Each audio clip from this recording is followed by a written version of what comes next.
Hello students, तो welcome to next lecture of CET series. इस lecture में हम लोग डिस्कस करने जा रहे हैं चैप्टर मोशन इन प्लेन। ये है हमारा क्लास 11th का third chapter we can say, because scalar vectors और एरर एनालिसिस ये दो चैप्टर ऐड हुए हैं। तो ऐसा देखा जाए तो ये हमारा क्लास 11th का थर्ड चैप्टर है जो सीईटी में आता है। ओके, और इस चैप्टर पे एवरेजली एक क्वेश्चन आता है सीईटी के अंदर हर साल। ठीक है, सो इस लेक्चर में हम लोग ये सारे टॉपिक्स डिस्कस करेंगे। ठीक है, so without wasting our time we'll start with our first topic. okay, first topic is rectilinear motion, है ना। तो बेसिकली ये चैप्टर का नाम है मोशन इन प्लेन, बट इसमें शुरुआत में कुछ concepts motion in one dimension या लीनियर मोशन के आए हैं, है ना। तो इसलिए चैप्टर की शुरुआत होती है मोशन इन वन डायमेंशन से। ओके, तो सबसे पहला टॉपिक है rectilinear motion. So what do we mean by rectilinear motion, है ना। Rectilinear motion means motion of a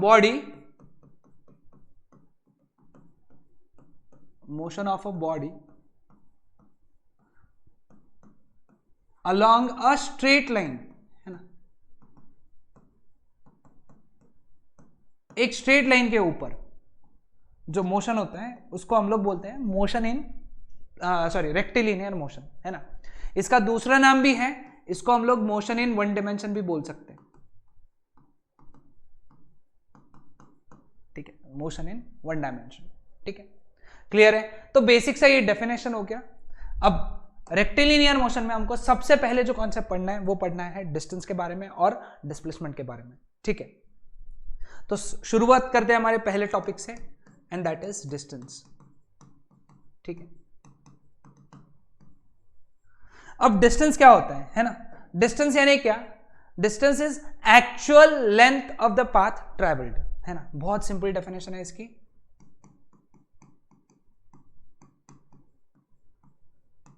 actual length of the path travelled, है ना। यानी जितना ऑब्जेक्ट में ने पाथ ट्रेवल किया उसका एक्चुअल लेंथ निकालो। ठीक है, चलो तुमको समझाता हूं। मेरे पास में एक सिचुएशन है ना। पार्टिकल ए से शुरू किया, पहले वो बी पे गया। ठीक है, सपोज उसने जो पाथ चला वो था 4 मीटर, फिर वो बी से ऊपर टर्न लिया और सी पे गया और उसने चला 3 मीटर। ठीक है, तो अगर मैं तुमको पूछूं यहां पे एक्चुअल लेंथ कितना है ना, एक्चुअल लेंथ ऑफ पाथ, है ना। एक्चुअल लेंथ ऑफ पाथ मतलब ही क्या? डिस्टेंस,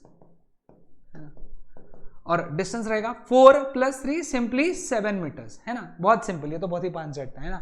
7 मीटर्स ये रहेगा actual length of the path या फिर डिस्टेंस ट्रेवल्ड। डिस्टेंस ट्रेवल्ड हुआ 7 मीटर्स। ठीक है, समझ में आया सभी को यहां तक? ओके, चलो अब आगे बढ़ते हैं इसके अंदर नेक्स्ट कॉन्सेप्ट पे। हमेशा याद रखो ये जो डिस्टेंस होता है ना, distance it can never be zero और निगेटिव। मतलब डिस्टेंस ट्रेवल्ड कभी भी जीरो या निगेटिव नहीं हो सकता। ठीक है, वो कभी भी जीरो नहीं हो सकता। It is always positive. ठीक है, वो हमेशा कैसा होता है? पॉजिटिव होता है। ठीक है, हमेशा डिस्टेंस ट्रेवल्ड कैसा रहेगा? पॉजिटिव रहेगा। ठीक है, क्लियर। नेक्स्ट कॉन्सेप्ट की तरफ बढ़ते हैं। अब एक चीज समझ में आ गया कि डिस्टेंस कभी भी नेगेटिव नहीं रहेगा, कभी भी जीरो नहीं रहेगा, इट इज ऑलवेज पॉजिटिव। एक और चीज हमको याद रखना है यहां पे, है ना, कि ये एक स्केलर क्वांटिटी है। It is a scalar quantity. ठीक है, मतलब इसके पास में सिर्फ क्या होता है? मैग्नीट्यूड होता है, इसके पास में डायरेक्शन नहीं होता है। ठीक है, there is no direction of distance. Clear with this? समझा? ओके, इसका जो एसआई यूनिट है, नोट्स लिखते चलो, बहुत काम आएंगे। मीटर होता है और सीजीएस यूनिट जो है वो सेंटीमीटर होता है ना। क्लियर, और इसके डायमेंशन बताने की जरूरत नहीं है, M0 L1 T0। ठीक है, अब ऑन द कॉन्ट्ररी जो हमारा नेक्स्ट टॉपिक है दैट इज डिस्प्लेसमेंट, है ना। ये थोड़ा सा इंटरेस्टिंग पार्ट है। डिस्प्लेसमेंट क्या होता है ना। Displacement is simple, shortest distance, भाई इसके डेफिनेशन में डिस्टेंस आया, शॉर्टेस्ट डिस्टेंस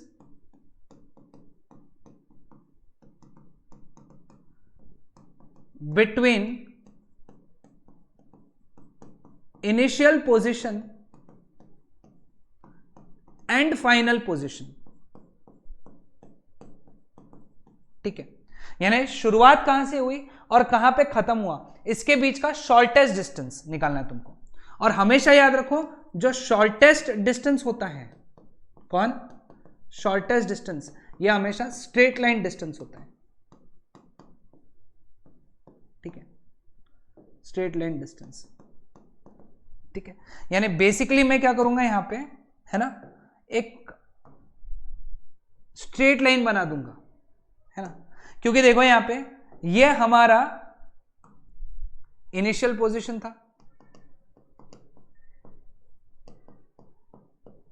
और ये हमारा फाइनल पोजीशन है।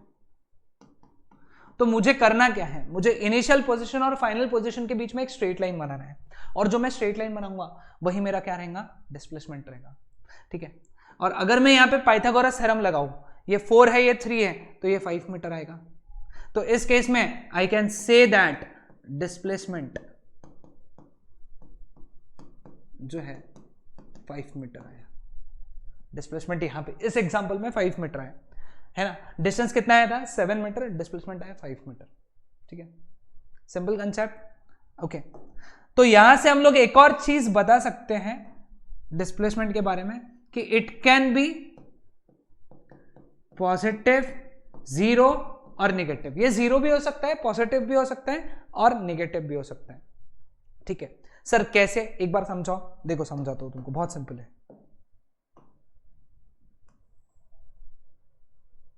ठीक है, देखो सपोज ये तुम्हारा इनिशियल पोजीशन है, तुम घूम फिर के अगर इस डायरेक्शन में डिस्प्लेसमेंट कर रहे हो, और ये तुम्हारा अगर क्या है, फाइनल पोजीशन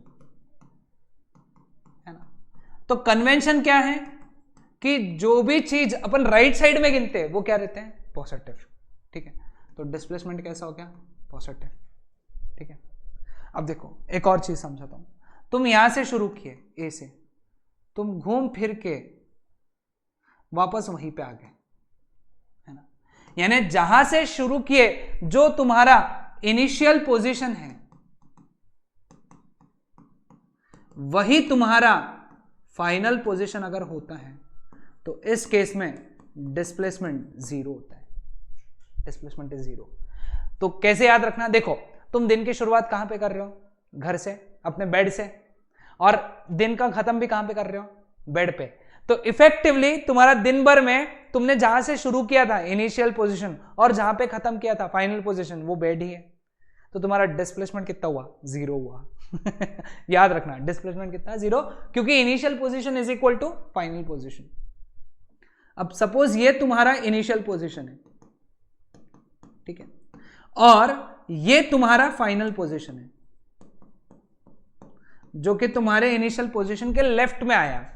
ऐसा अगर सिचुएशन होता है तो इस केस में डिस्प्लेसमेंट हम लोग नेगेटिव मानते हैं, क्योंकि लेफ्ट के डिस्टेंस हमेशा नेगेटिव होते हैं ना। तो displacement can be positive, it can be negative और इट कैन बी जीरो, है ना। मोस्ट इंपॉर्टेंटली, है ना, मोस्ट इंपॉर्टेंटली यहां पे अब ये जो डिस्प्लेसमेंट है हमारा, it is a vector quantity. ये एक वेक्टर क्वांटिटी है। वेक्टर क्वांटिटी है मतलब इसके पास में क्या होगा, मैग्नीट्यूड होगा, और इसके पास में क्या होगा, डायरेक्शन होगा। ठीक है, तो it is a vector quantity, ये याद रखना है। ठीक है, तो इतनी बातें याद रखो। सर डायरेक्शन का कंसेप्ट एक बार बता दो, यानी क्लियर हो जाएगा। देखो ए से शुरू किया, अब तुम्हारा डिस्प्लेसमेंट है 5 मीटर, तो तुमको बताना पड़ेगा कि भाई इतने एंगल पे तुम्हारा डिस्प्लेसमेंट 5 मीटर है, क्योंकि तुम्हारा डिस्प्लेसमेंट इधर भी 5 मीटर हो सकता है, तुम्हारा डिस्प्लेसमेंट इधर भी 5 मीटर हो सकता है। तो जब तुमको डिस्प्लेसमेंट बताना है तो तुमको तो बताना ही है तुम्हारी वैल्यू कितनी, 5 मीटर, मैग्नीट्यूड बताना पड़ेगा 5 मीटर, और तुमको डायरेक्शन भी बताना पड़ेगा ऐसे। ठीक है, क्लियर हुआ सभी को। तो ये कॉन्सेप्ट था डिस्टेंस और डिस्प्लेसमेंट का। ठीक है, अब आते हैं एवरेज स्पीड और इंस्टेंटेनियस स्पीड पे। तो before we start the concept of average speed और इंस्टेंटेनियस स्पीड, बड़ी सिंपल सी चीज है, स्पीड के लिए फॉर्मूला याद रख लो। Speed is nothing but distance travelled upon time taken. ठीक है, यानी तुमने कितना डिस्टेंस ट्रैवल किया और उसको टाइम कितना लगा, दैट्स इट। तो distance travelled upon time taken is nothing but speed. ठीक है, तो इसका एसआई यूनिट क्या बन जाता है भाई,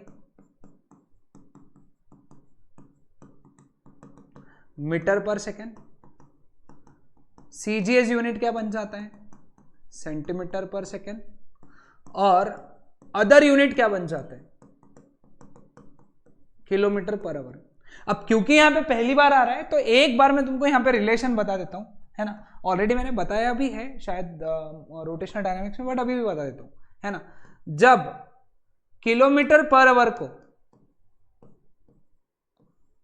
किसमें कन्वर्ट करना है, मीटर पर सेकेंड में।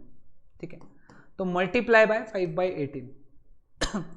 और जब मीटर पर सेकेंड को किलोमीटर पर आवर में कन्वर्ट करना है तो मल्टीप्लाई बाय 18/5, याद रख लो।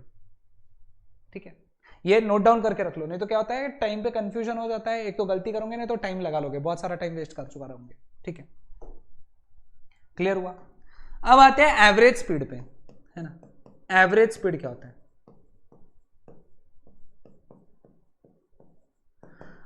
Average speed is defined as total distance travelled, है ना, total distance travelled upon total time taken. मैंने total distance upon total time लिखा तो तुम समझ जाओ कितना डिस्टेंस तुमने ट्रेवल किया अपॉन कितना टाइम तुमने लगाया, है ना। जैसे फॉर एग्जांपल एक एग्जांपल लेके बताता हूं, मैं यवतमाल में रहता हूं, है ना। यवतमाल से नागपुर इज 150 किलोमीटर्स और मुझे 2 घंटे लगे जाने के लिए, है ना। तो उस केस में एवरेज स्पीड जो है एग्जांपल में, मैं जो टोटल डिस्टेंस बताया मैंने तुमको यवतमाल से नागपुर के बीच का, दैट इज 150 किलोमीटर्स, है ना। और मेरे को जो टोटल टाइम लगा वो 2 आवर्स लगा, तो मेरी एवरेज स्पीड क्या हुई, 150 upon 2, that is 75 kilometre per hour. ठीक है, कितनी हुई मेरी average speed, 75 kilometre per hour. समझा सबको, क्लियर। अब रास्ते में, है ना, नागपुर जाते वक्त रास्ते में मुझे वर्धा नाम का एक शहर लगता है, वर्धा, है ना, गांधी जी का शहर वर्धा, सेवाग्राम है पास में ही है। तो मुझे एक बात बताओ, क्या मेरी स्पीड 75, वर्धा में भी मेरी स्पीड 75 थी क्या, या फिर वो जो मैं टर्न ले रहा था कहीं रोड पे मैं टर्न ले रहा था तो क्या मेरी स्पीड 75 थी, नहीं थी। तो किसी भी इंस्टेंट पे मेरी जो स्पीड होती है उसको हम लोग कहते हैं इंस्टेंटेनियस स्पीड, है ना। तो instantaneous speed is speed at any particular instant. किसी भी पर्टिकुलर इंस्टेंट पे मेरी जो स्पीड रहेंगी उस स्पीड को मैं क्या कहूंगा, इंस्टेंटेनियस स्पीड। ठीक है, एक पर्टिकुलर टाइम पे मैंने अगर बोला कि भाई जब मैं टर्न ले रहा था तो मेरी स्पीड कितनी थी, तो उस टाइम पे मेरी स्पीड कितनी थी, तो उस टाइम की जो मेरी स्पीड है वो स्पीड को हम लोग बोलेंगे इंस्टेंटेनियस स्पीड। आसान कॉन्सेप्ट, ठीक है। अब इंस्टेंटेनियस स्पीड अगर मुझे तुमको अगर बताना है तो मुझे मेरे स्पीडोमीटर में देखना पड़ेगा। तो याद रखो इंस्टेंटेनियस स्पीड का जो वैल्यू है it is given by speedometer, जिसको ओडोमीटर भी बोलते हैं। हो सकता है ऐसा कोई थ्योरी क्वेश्चन आ जाए कि भाई ये वैल्यू कहां से मिलती है, स्पीडोमीटर से। ठीक है, इसका बहुत सिंपल सा फॉर्मूला है, v instantaneous is equal to ds by d t, है ना। क्या है वो, ds by d t, clear है ना।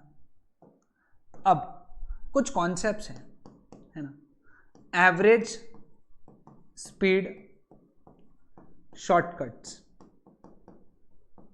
है ना। तुम ऐसा हेडिंग दे दो भाई, ये शॉर्टकट्स अगर याद रखोगे तो ऐसे टॉपिक्स पे बेस्ड जब क्वेश्चंस आएंगे तो तुम वो क्वेश्चंस विद इन कुछ सेकंड सॉल्व कर लोगे। मतलब जहां तुम्हारा 2-3 मिनट लगने वाला था वहां तुम 30 सेकंड्स 40 सेकंड्स में आंसर निकाल लोगे। ठीक है, ऐसे कुछ कॉन्सेप्ट्स मैं तुमको अभी बताऊंगा, कुछ शॉर्टकट्स मैं तुमको सिखाऊंगा अभी। ठीक है, तो उसमें से ना केस 1 लेते हैं। केस 1 को मैं बोलूंगा case of equal distance. Case 1 को हम लोग बोलेंगे case of equal distance. Okay, तो क्या होता है केस ऑफ इक्वल डिस्टेंस, देखो ध्यान से, है ना। मेरे पास में एक सिचुएशन है, मैं ए पॉइंट से चला, बी पॉइंट पे गया, बी पॉइंट से चला, सी पॉइंट पे गया, ठीक है। जब ए से बी पे जा रहा था तो मैंने डिस्टेंस ट्रेवल किया एस, बी से सी पे जा रहा था तो भी मैंने डिस्टेंस ट्रेवल किया एस। यहां पे मेरी स्पीड v1 रही होगी, यहां पे मेरी स्पीड v2 रही होगी। ए से बी ट्रेवल करने के लिए टाइम लगा होगा t1, बी से सी ट्रेवल करने के लिए टाइम लगा होगा t2, है ना। तो देखो दो सेक्शन में मेरी जर्नी कंप्लीट हुई, ए टू बी, बी टू सी, ठीक है। ए टू बी का जो डिस्टेंस है वही हमारा बी टू सी का डिस्टेंस है। तो उस केस में ये केस किसका हो गया, इक्वल डिस्टेंस का हो गया। तो इस केस में average speed it is 2 into product upon addition. ये शॉर्टकट याद रख लो, ठीक है, 2 इंटू प्रोडक्ट अपॉन एडिशन, ठीक है। सर ये शॉर्टकट 2 के लिए है कि 3 के लिए भी है? 3 के लिए नहीं है, सिर्फ 2 सेक्शंस के लिए। जनरली सीईटी में क्वेश्चन 2 सेक्शंस के ही आते हैं, ठीक है, ठीक है। चलो अगला केस, केस 2। केस 2 जो है ये इक्वल टाइम का है। केस 2 किसका है, इक्वल टाइम का, ठीक है। अब इक्वल टाइम का केस कैसा रहेगा, देखो ए है, ए से बी गया, बी से सी गया, है ना। जब ए से बी गया तो मेरे को टाइम लगा टी, बी से सी गया तो भी टाइम लगा टी। यहां पे मेरी स्पीड v1, यहां पे मेरी स्पीड v2, यहां पे डिस्टेंस s1, यहां पे डिस्टेंस s2, ठीक है। तो ए से बी में जितना टाइम लगा बी से सी में भी उतना ही टाइम लगा, ठीक है। तो इस केस में v average that is v1 plus v2 by 2, ठीक है। तो ये फॉर्मूला याद रखना, है ना, v1 plus v2 by 2, clear. Direct average लेना है, क्लियर हुआ ये केस, है ना। सर अगर कोई भी चीज इक्वल नहीं है तो, है ना, तो केसरी, केसरी कैसा बनेगा भाई, है ना, केसरी A B C, distance s1 velocity v1, distance s2 velocity v2, time t1 time t2। तो उस केस में सिंपल v एवरेज का जो फॉर्मूला बनेगा वो बनेगा s1 plus s2 total distance travelled upon t1 plus t2, ठीक है, क्लियर, समझा। अब यहां तक किसी को कोई डाउट है ना। अब यहां पे ना इसके अलावा अगर 3 के लिए आते हैं, 3 के लिए चलो एक केस मान लेते हैं अपन, है ना, 3 के लिए एक केस मान लेते हैं, केस 4 ले लेते हैं। वैसे तो पूछेंगे नहीं बट ठीक है, पता होना चाहिए, है ना। तो एक पॉइंट है ए, वहां से बी गए, बी से सी गए, सी से डी गए, s1 s2 s3, v1 v2 v3, time लगा t1 t2 t3, है ना। तो इस केस में, है ना, v एवरेज क्या रहेगा, कुछ नहीं, v average would be s1 plus s2 plus s3 upon t1 plus t2 plus t3, ठीक है, समझा। तो ये सारे केसेस पॉसिबल है किसके लिए, वी एवरेज के लिए, ठीक है। उसमें से भी मैं जो सजेस्ट करूंगा कि भाई इनको स्टार करके रख दो, 1 2, ठीक है। ये 2 हमारे लिए बहुत इंपॉर्टेंट केसेस हैं, क्लियर। चलो अब बढ़ते हैं नेक्स्ट कॉन्सेप्ट की तरफ, that is average velocity and instantaneous velocity, ठीक है। सेम कॉन्सेप्ट है, तो बस यहां पे डेफिनेशन का ही फर्क गिरेगा, है ना। Average velocity, average velocity is total displacement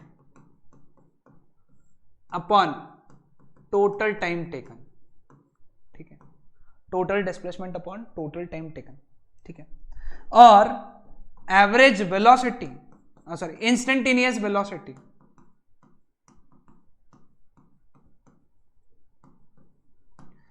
ये क्या है? This is nothing but velocity at particular instant, ठीक है, और वो आएंगी vector ds by d T, vector v, क्योंकि वेलोसिटी वेक्टर कॉन्सेप्ट है ना, वेक्टर है ना, तो instantaneous velocity vector v is ds by d T, ठीक है।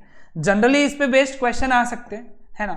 अब देखो मेरे पास में एक ग्राफ है ना, एस टी ग्राफ। अब ये एस टी ग्राफ कैसा भी हो सकता है, ये ऐसा भी हो सकता है, ये ऐसा ग्राफ हो सकता है, ठीक है। अब मैं ये ग्राफ का जब क्या निकालता हूं, स्लोप, ठीक है, स्लोप निकालता हूं मैं,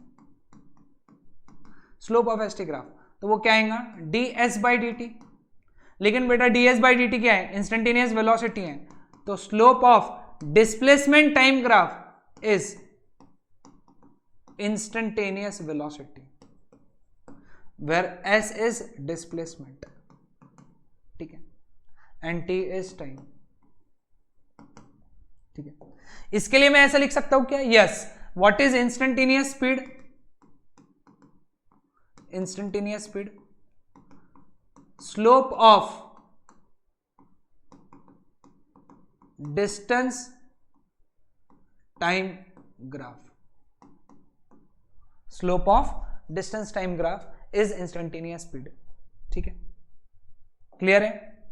तो ये सिंपल कॉन्सेप्ट था, इसमें कोई ज्यादा कॉन्सेप्ट मतलब एज सच ऐसे कोई और शॉर्टकट्स बताने वाला बात नहीं है ना।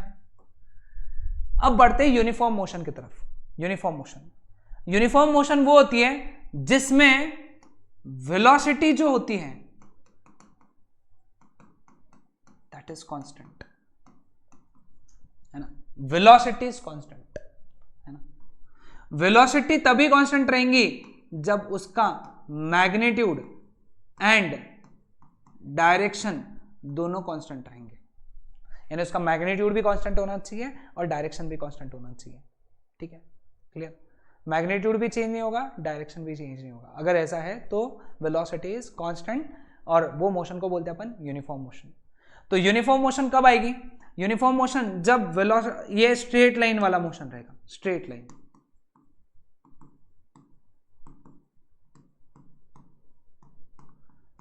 जो स्ट्रेट लाइन मोशन होता है ना, with constant speed,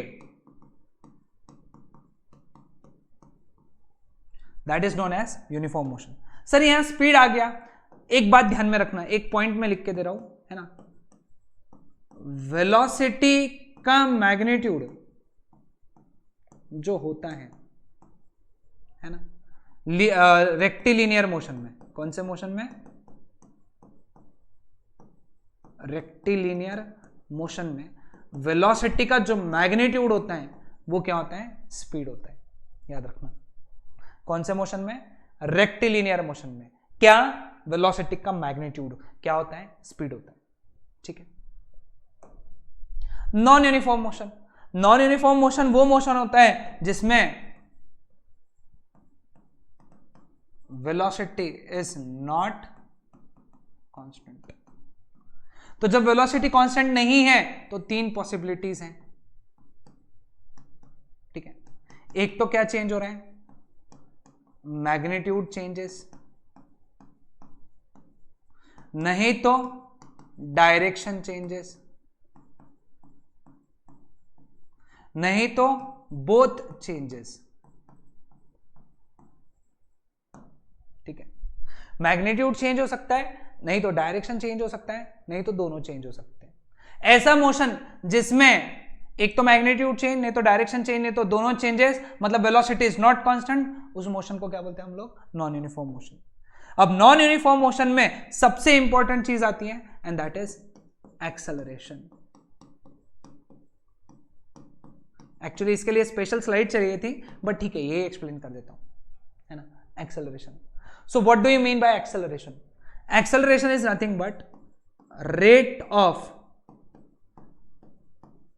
change of velocity. What is acceleration? Rate of change of velocity, यानी क्या रेट से वेलोसिटी चेंज हो रही है। तो मैं जिस चीज को अभी बोलने जा रहा हूं ना, दिमाग में फिट कर लो कि जब जब भी वेलोसिटी चेंज होगी, जब जब भी वेलोसिटी चेंज होगी, तीन तरीके जिससे वेलोसिटी चेंज होगी, तब बॉडी में एक्सेलरेशन आएगा। क्या आएगा? बॉडी में एक्सेलरेशन। ठीक है, तो इसीलिए हम लोग एक्सेलरेशन का फॉर्मूला बना सकते हैं dv/dt। क्या बना सकते हैं हम लोग एक्सेलरेशन का फॉर्मूला? dv/dt।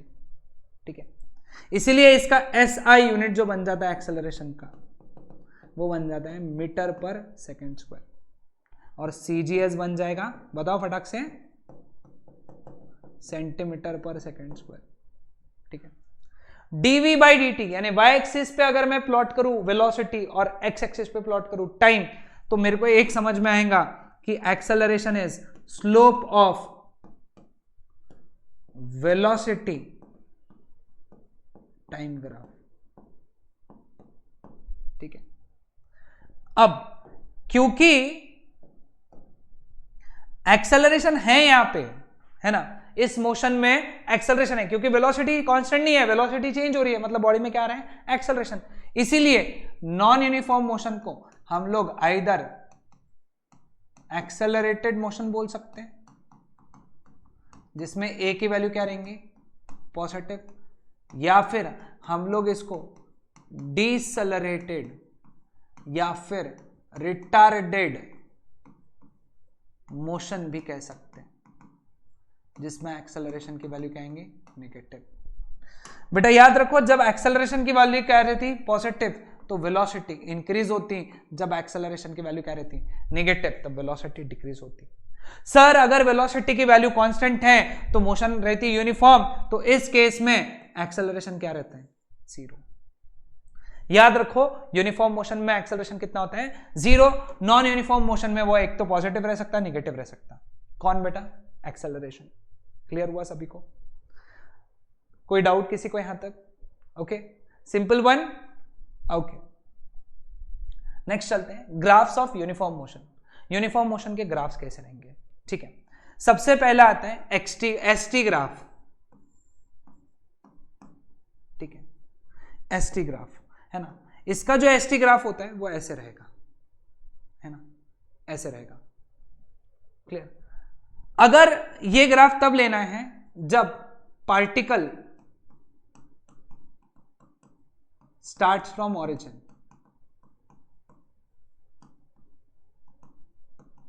ठीक है, अगर पार्टिकल ऑरिजिन से नहीं स्टार्ट कर रहे हैं, कहीं और से स्टार्ट कर रहे हैं, तो उसका ग्राफ ऐसा लेना, है ना, है ना, पार्टिकल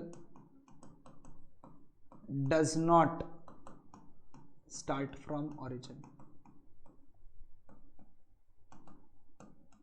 ठीक है, चाहे कैसा भी रहे, पार्टिकल ऑरिजिन से चालू करें या ऑरिजिन से नहीं चालू करें, उस केस में ग्राफ का जो नेचर है, इट इज स्ट्रेट लाइन, है ना, विथ स्लोप, है ना, विथ स्लोप। इसका जो स्लोप रहेगा वो रहेगा वेलोसिटी। इसका स्लोप क्या रहेगा? वेलोसिटी। ठीक है, अब ये ग्राफ ऊपर भी जा सकते हैं, ये ग्राफ नीचे भी आ सकते हैं। ऊपर जा रहे हैं मतलब वेलोसिटी पॉजिटिव है, नीचे आ रहे हैं मतलब वेलोसिटी नेगेटिव है। ठीक है, दूसरा है वेलोसिटी टाइम ग्राफ, है ना, इसका जो वेलोसिटी टाइम ग्राफ है वो ऐसा रहेगा, है ना, ऐसा। ठीक है, अब इनका वेलोसिटी टाइम ग्राफ ऐसा भी रह सकता, ऐसा भी रह सकता। तो ये पॉजिटिव वेलोसिटी है, ये नेगेटिव वेलोसिटी है। ठीक है, क्योंकि इनमें वेलोसिटी कैसी रहती? कांस्टेंट। तो इसके ग्राफ का नेचर क्या आएगा बताओ? इसका जो ग्राफ रहेगा, है ना, वो कैसा रहेगा? Straight line parallel to time axis, ऐसा बोल दूं मैं, टाइम एक्सिस को पैरेलल है, या फिर ऐसा स्ट्रेट लाइन जिसका स्लोप कितना है? जीरो। ठीक है, और तीसरा और आखिरी ग्राफ वो है एक्सेलरेशन टाइम ग्राफ। बेटा एक्सेलरेशन कितना रहेगा इनमें? जीरो। तो ये रहेगा ग्राफ, है ना, ग्राफ ही नहीं रहेगा इन शॉर्ट, है ना। तो एटी ग्राफ इनका जीरो रहेगा, सॉरी, ग्राफ ही नहीं रहेगा। ठीक है, अब आते हैं नॉन यूनिफॉर्म मोशन के ग्राफ्स। ओके, अगेन पहला ग्राफ एसटी ग्राफ, ठीक है। अब इसमें दो ग्राफ्स पॉसिबल है, एक ऐसा ग्राफ पॉसिबल है,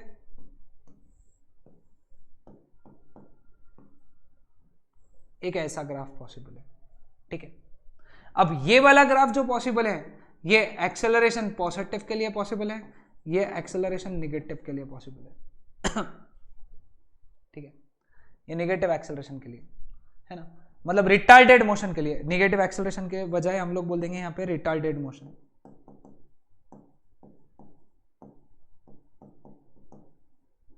और ये हम लोग बोल देंगे एक्सेलरेटेड मोशन के लिए। देखो जितना जेई में ये डीप में है, उतना डीप में अपने को सीईटी में नहीं है, तो बहुत ज्यादा दिमाग मत लगाओ, ग्राफ एकदम सिंपल वाले आते हैं, है ना। ठीक है, अब दूसरा ग्राफ है ना, देखो इसमें पहला पॉसिबिलिटी क्या है, ग्राफ ऐसा चालू हो रहा है, ऐसा चालू हो रहा है, ठीक है। ये दो पॉसिबिलिटी है। अगर ग्राफ ऐसा चालू हो रहा है ना, तो इस केस में पार्टिकल स्टार्ट्स फ्रॉम रेस्ट बोलेंगे अपन, पार्टिकल स्टार्ट्स फ्रॉम रेस्ट, है ना, रेस्ट, रेस्ट से चालू हो रहा है, ठीक है। रेस्ट यानी क्या है, इनिशियल वेलोसिटी 0, ठीक है। दूसरा पॉसिबिलिटी है पार्टिकल यहां से ऐसा चालू हो रहा है ना, तो इसका मतलब particle has some initial velocity,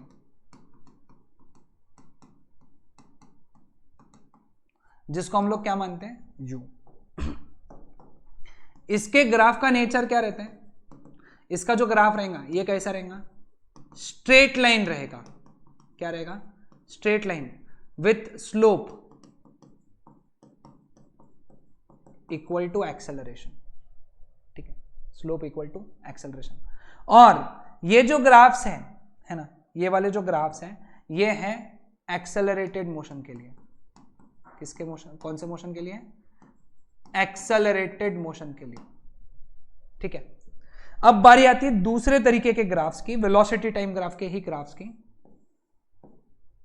ठीक है। वो ऐसा, ये भी ग्राफ स्ट्रेट लाइन है ना, अपन ग्राफ रेड से बना लेना, स्ट्रेट लाइन है ना। तो ये ग्राफ क्या है, पार्टिकल है ना हैज वेलोसिटी, है ना, एंड इट्स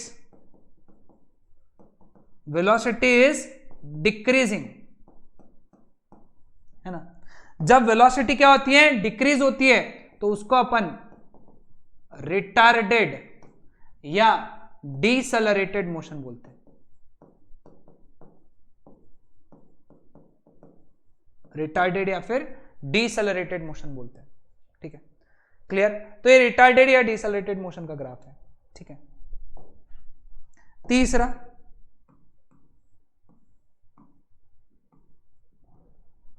एटी ग्राफ, ठीक है। अब इसके अंदर भी दो पॉसिबिलिटी है, पहला ये, दूसरा ये, है ना।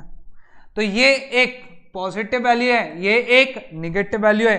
तो अब तो तुमको क्लियर हो गया होगा, ये किसके लिए है, एक्सेलरेटेड मोशन के लिए, और ये कौन से मोशन के लिए, रिटार्डेड या फिर डिसेलरेटेड मोशन के लिए। तो बेटा इस ग्राफ में जो नेचर है, ग्राफ इसका जो नेचर है, that is straight line parallel to time axis बोल देने का क्या, so the graph is straight line parallel to time axis, ठीक है। तो ये सारे ग्राफ्स पॉसिबल हैं, है ना, फॉर नॉन यूनिफॉर्म मोशन। अब बढ़ते हैं इक्वेशंस ऑफ मोशन, है ना। याद रखो, equations of motion are only for non uniform motion, ठीक है। ये किसके लिए है, नॉन यूनिफॉर्म मोशन के लिए। टोटल 4 इक्वेशन है। पहला जो इक्वेशन है वो है v is equal to u plus a t. दूसरा इक्वेशन जो है वो है s is equal to u t plus half a t square. तीसरा जो इक्वेशन है that is v square is equal to u square plus 2s, ये class 9th में भी तुमने पढ़े हैं। चौथा इक्वेशन बहुत कम लोग देखते हैं, sn is equal to u plus a by two bracket में 2n माइनस 1। ठीक है, सारी चीजें मैं लिख देता हूं कि हर चीज क्या रिप्रेजेंट कर रही है ना। s is equal to displacement, है ना। u is equal to initial velocity, v is equal to final velocity, a is equal to acceleration, है ना। t is equal to time taken या time, sn is displacement in nth second, है ना, nth second के displacement. ठीक है, जब हम लोग क्वेश्चंस करेंगे तब मैं समझाऊंगा, कल इसके पीवाईक्यू का लेक्चर आएगा तब मैं समझा दूंगा। ठीक है, तो इक्वेशंस ऑफ मोशन सिर्फ और सिर्फ किसके लिए होते हैं, नॉन यूनिफॉर्म मोशन के लिए होते हैं, और इतने सारे इक्वेशंस ऑफ मोशन है। ठीक है, ये सारे इक्वेशंस याद करना जरूरी है, 3 तो तुमको याद होंगे, ये चौथा है ना। Clear with this? तो ये कॉन्सेप्ट था इक्वेशंस ऑफ मोशन का। ओके, अब बढ़ते हैं आज के लास्ट टॉपिक की तरफ, रिलेटिव वेलोसिटी, है ना। तो what do you mean by relative velocity? Relative velocity is velocity of one object with respect to another object, है ना। एक ऑब्जेक्ट की वेलोसिटी किसी और ऑब्जेक्ट के रिस्पेक्ट में, उसको हम लोग क्या बोलते हैं, रिलेटिव वेलोसिटी। रिलेटिव यानी किसी के हिसाब से। ठीक है, क्लियर? तो इसके लिए फॉर्मूला क्या है, v a b is equal to, पहले तो ये समझो वी ए बी को पढ़ते कैसे। V a b is nothing but velocity of a with respect to b, है ना। ए की वेलोसिटी बी के हिसाब से, it is nothing but v a minus v p. ठीक है, v a minus v p. अगर वेक्टर है तो वेक्टर लगा देंगे। ठीक है, ए के वेलोसिटी में से बी की वेलोसिटी माइनस करो, velocity of a with respect to b is v a minus v b, velocity of p with respect to q is v p minus v q. हाँ, एक चीज याद रख लो, अगर 2 डायमेंशन में नॉन यूनिफॉर्म मोशन है ना, for 2 dimensional non uniform motion,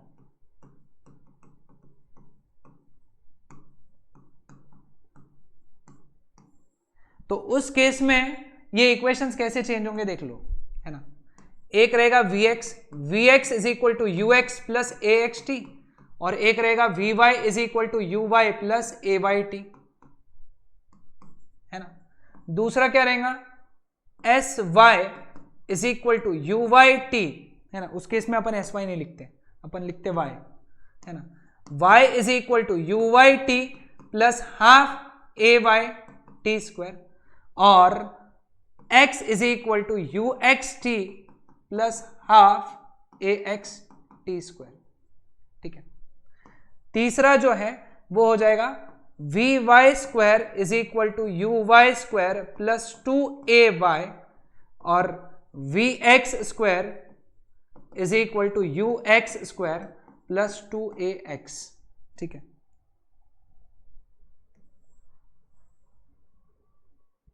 okay, ये शायद पूरा ऐसा मूव होता है। ठीक है, ये मूव नहीं होते, है ना, शायद।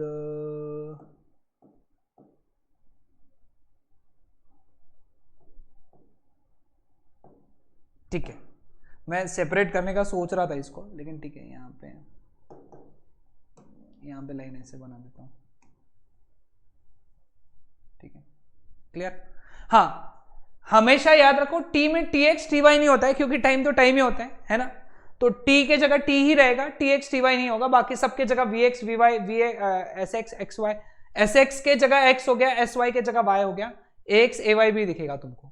ठीक है, तो ये कॉन्सेप्ट था हमारे आज के लेक्चर में, ये था हमारा लेक्चर 1।